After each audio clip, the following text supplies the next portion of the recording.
Bonjour à toutes et à tous, aujourd'hui nous prenons la direction du joli pays d'Aubel et de ses paysages vallonnés. Nous allons pédaler sur le tracé de l'ancienne ligne 38, une ligne partagée entre histoire et produits du terroir.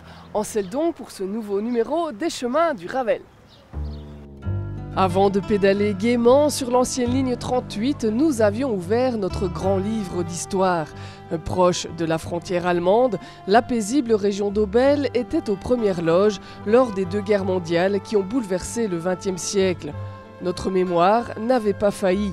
Oui, c'est bien ici qu'est tombé Antoine Fonck, la première victime belge de la Grande Guerre. Oui, c'est ici encore, dans un magnifique écrin de verdure, que s'étend le plus grand cimetière américain du pays. Aux confins d'Hombourg et d'Henri-Chapelle, près de 8000 soldats et aviateurs reposent pour l'éternité. La plupart ont perdu la vie lors de la percée américaine en Allemagne en 1944-45. Impossible de ne pas être troublé et impressionné par ces alignements infinis de croix blanches. Difficile de ne pas succomber aux paysages ondulants et verdoyants qui bordent l'horizon.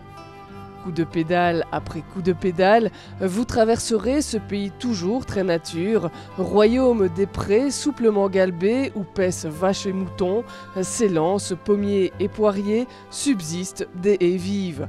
Vos roues avaleront goulûment l'assiette de la ligne 38, votre regard se délectera des bocages environnants.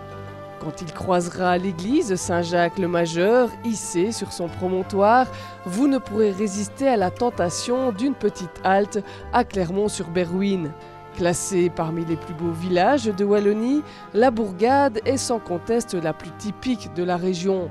Autour de l'église, les vieilles bâtisses affichent leur remarquable architecture dans le plus pur esprit Louis XIV, Louis XV et Renaissance mosane.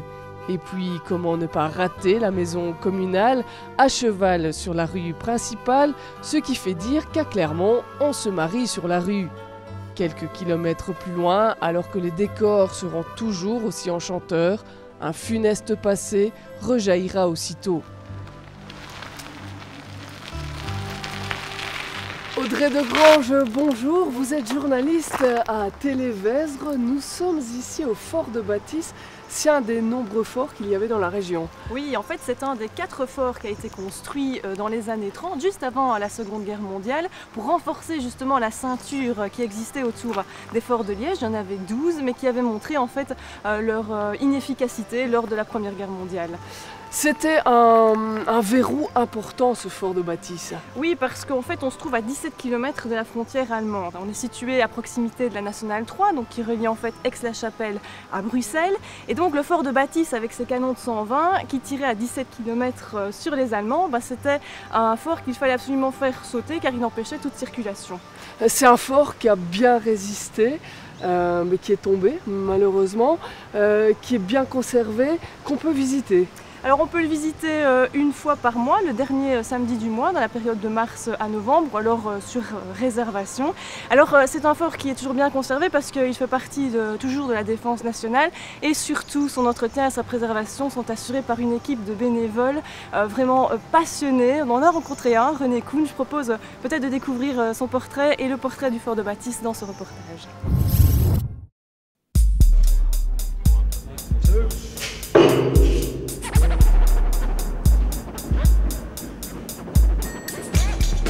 « 108 marches et une plongée incontestable dans l'histoire, à 30 mètres sous terre, 2 km 800 de galeries, 6000 tonnes de béton armé et des trésors méticuleusement conservés. »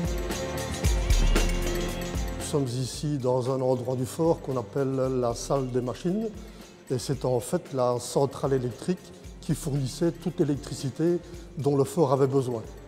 Alors, en temps de paix, c'était raccordé sur le réseau civil, mais ce réseau-là pouvait disparaître à tout instant en cas de guerre. Donc, le fort, pour produire son électricité, était équipé de 6 machines thermiques qu'on appelle des groupes électrogènes, constitués d'un gros moteur diesel qui entraîne un alternateur. 10 mai 1940, branle-bas de combat, ça y est, les Allemands attaquent, il faut désormais résister et vivre. En temps de guerre, la vie des soldats a été rythmée par les périodes d'occupation des bâtiments de combat au fort, 12 heures, et par une période de repos de 12 heures dans le casernement souterrain. Et dans le casernement souterrain, la cantine était le seul endroit où les soldats pouvaient se détendre parce que c'est ici qu'on pouvait boire un petit coup avec les copains et taper le carton, comme on dit, donc jouer aux cartes. Et le bruit devait se terminer une fois qu'on était dans le couloir à cause des phénomènes de résonance. Pilonnée 12 jours par l'artillerie et l'aviation allemande, la garnison de 750 hommes tient bon. Nous sommes tout près d'un bâtiment de terre-plein qui contient au sommet une tourelle d'artillerie avec 2 canons d'un calibre de 75 mm qui pouvaient envoyer des projectiles jusqu'à 10 km. Et à l'avant, là-bas, nous voyons les cloches de mitrailleuses qui, elles, étaient dédiées à la défense rapprochée du fort. 22 mai, drapeau blanc, un Stuka pénètre le bloc 1, 26 hommes sont tués, c'est la reddition pour Bâtisse. Par de la bâtisse, vous poursuivrez votre bucolique échappée sur la ligne 38.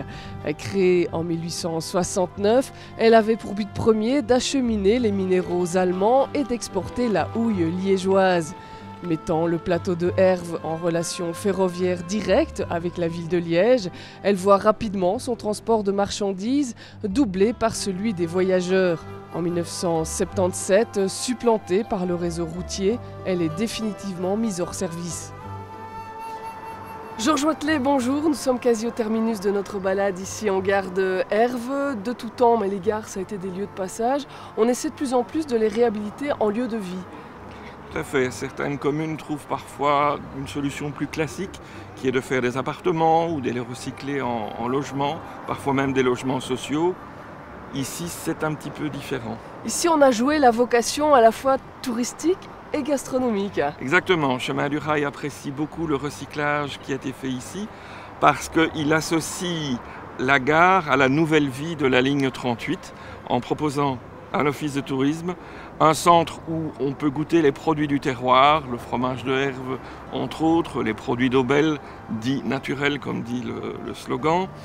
Et puis, en même temps, il y a même un restaurant qui rappelle les buffets de gare qu'on connaissait d'antan. Cette vocation touristique, c'est aussi rappeler que le Ravel est un maillon important du développement touristique d'une région.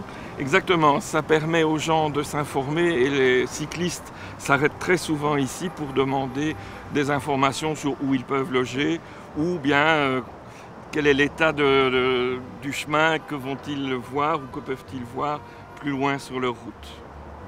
Non sans vous être délecté de tous ces succulents produits bien de chez nous, vous reprendrez la route. Jusqu'alors en pente ascendante, le tracé de la voie se fera plus plane, voire en légère descente.